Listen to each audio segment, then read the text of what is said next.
Hey guys, and welcome to my world. So, I saw The Conjuring 2 last night. That's right, I went to the cinema with my best friend Harry, and here is my movie review.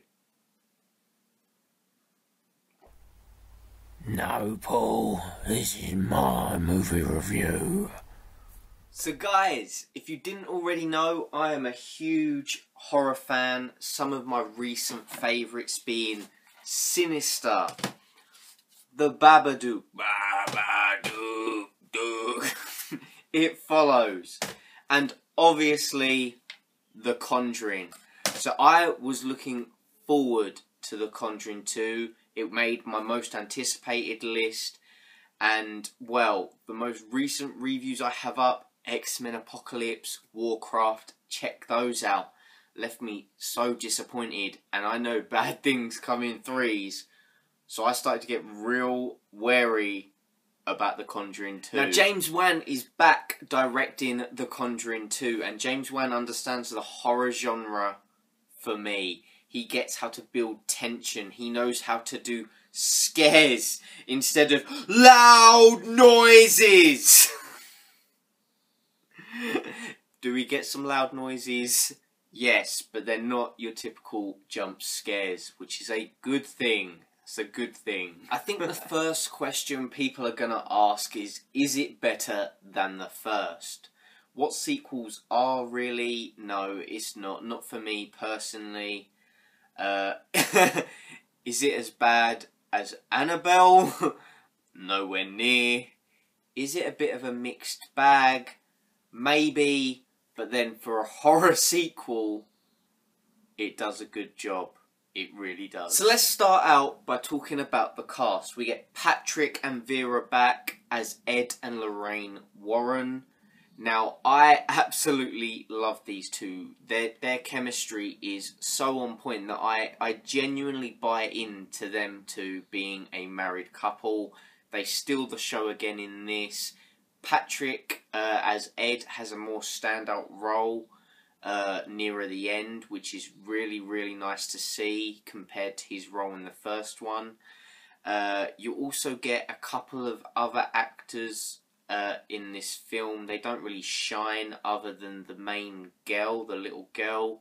She shines a bit in this, but other than that, the cast is pretty forgettable, really. Other than Maurice.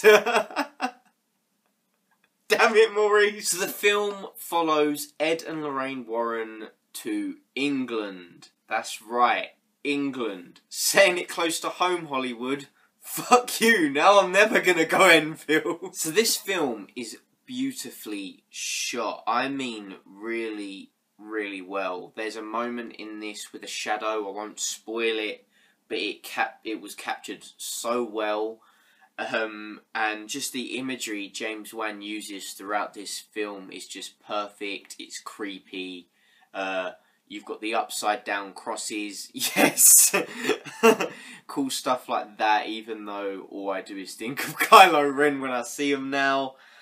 Damn it, Star Wars. There is one scene in this, though, that just...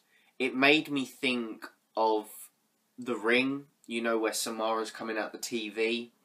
It made me think of that, and it was a nice little throwback. Obviously, it didn't have the same effect that The Ring did when they did that, but just the little scene that took place, that sort of style, that's all I was thinking. I was sat in the cinema like, that's like a new generation of that scene from The Ring. It was nice to see. It was a nice little throwback and inspiration from The Ring. I kind of liked it. I really did. So guys, it is a horror film. Let's talk scare factor. Now, I'm not going to lie to you. I didn't jump through this film. I did, however, flinch. You know where you just, muscles just, not jump, just, you can just feel yourself sort of tense up a little. I flinched one time. However, there was 4, maybe 5 moments throughout this film where most, and I mean most of the cinema, screamed and jumped out of their seats. 4 or 5 moments. I mean, there was this guy sat across the aisle from me, and he literally shrieked like a little girl every time. Every time. I haven't seen someone jump like that since I'd seen Cabin in the Woods years ago at the cinema, where the door flings open and there was a girl that jumped, literally jumped. It was so funny. But yeah, this guy jumped every time. He jumped more than Criss Cross or Van Halen. He really did. That joke's terrible. So yeah, several scary moments throughout this film that made the cinema jump. And that is my biggest gripe with this film. Like, the first one was so creepy and so good that this one, watching it, it just felt more entertaining than anything. It felt like it had a more entertainment factor than a scary, creepy factor for me.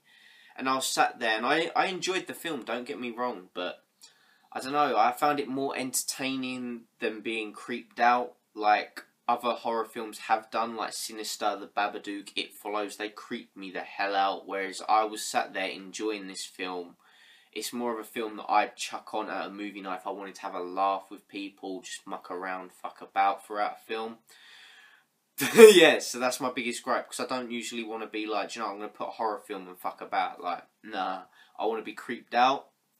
This film, it just felt more entertaining than anything. I don't know, maybe it's because the first film was such a standout horror film in the horror genre for me. Maybe that's it. But yeah. What can I do? I will say this though, creepiest thing is, I knew the demon's name before they even said the demon's name. Way before they said the demon's name. I know, right? It was real creepy, because you get to the moment where they're trying to, like, get power over the demon by naming it. And I was sat there and I turned to my best mate and I was just like, I know the demon's name. And I told him the demon's name, and it was creepy. Like, you see it early on in the film, like, God knows why it's there. Like, I don't know, that's just weird to me, but I saw it. And then later on in the film I was like, I know the demon's name. Like, it was... I pick up on things, guys. I notice things. Talking demons, let's talk the entities in this film. Now, the nun is fucking creepy. She's creepy. She's creepy as hell. She is. And then you've got Bill Wilkins, I think his name was. He was cool. Didn't really get the biting. Didn't understand that bit. And then you have the crooked man demon thing, which I didn't really like. Like, seeing that, it just took me out the film. It was poor CGI, and yeah, I don't like being taken out of a film that I'm invested in. And yes, Harry, poor CGI is a valid criticism, even though it's a horror film. Now, guys, saying that, can you do me a massive favour? Now, he thinks that it's not a valid criticism that you can that with poor CGI in a horror film. So, guys, do me a favour. My best friend hates nuns, scary nuns, and he hates weeping angels. Now, guys, go find the scariest nun pictures you can find, the scariest weeping angel stuff you can find, and tag us in those pictures on Instagram at paulgrahamsworld and at Hazamatron. I'll put them here. Tag us on Instagram with the hashtag fucking nuns as well, because I want him to be shit scared for so long. I'm a great friend.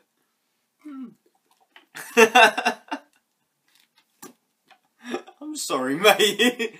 It's just a bit of fun. It's just a bit of fun. So overall, my experience of The Conjuring 2 was a bit 50-50. I had annoying moviegoers that you get with horror films in the cinema. Those ones that shriek at things they shouldn't even be shrieking at. You know, those over-exaggerators. I had a guy sat in front of me keep checking the football score. Mate, if you're going to do that, stay at home. Please, just stay at home. Guys, if you want to see me rant about that, let me know down in the comment section below, because I'm not going to hold it up here. But yeah, if it weren't for me and my best friend seeing this film together, I probably wouldn't have enjoyed it as much as I did, because we were sat there joking about Bill's property and him being the sort of Gollum-esque character with his "my preciouses." He was like the seagulls in Nemo, mine. Oh my god, Bill Wilkins! Bill Wilkins Finding Dory cameo, please. Please, mine. This is my ass. So yeah, in conclusion, The Conjuring 2 didn't hit as much as I'd liked it to. It was still good as far as horror sequels goes, because I mean, we could have got another Sinister 2 or an Insidious 3. Nobody wants those. Nobody wants those. It had its creepy imagery, it had its scary moments, 4 or 5 moments where most of the cinema jumped. And yeah, I definitely recommend going and seeing this film. Maybe try and get a quieter showing than I did, because yeah, I got a few annoying people in my screening. And this film has a pretty decent soundtrack too. I'm just going to add that in there, like, thank you very much. That was a shit Elvis impression. So yeah, guys, have you seen The Conjuring 2 and what did you think of it? Let me know down in the comment section below. And also, let me know, why is it in any horror film, all the fucking kids' toys are so creepy? Why? Where the Marvel Legends at, man? Where the Marvel Legends at? Where the Funko Pops at? Like, why are they creepy toys in any horror film? Like the 70s. This film was set in the 70s? Yeah, I think it was set in the 70s. They got some creepy ass toys back in the 70s. I'm telling you that. Like Humpty Dumpty, what is up with him? Guys, thanks for watching. And as always, take care. See you later! Guys, you made it to the end of the video. Thank you for watching. If you want to stay up to date with content from me, then click subscribe here. I've linked a few other videos here for your entertainment. If you want to check those out, just click on the image shown. If not, look over my channel. I'm sure there's some other content you will enjoy. Thanks for watching, guys, and as always, take care.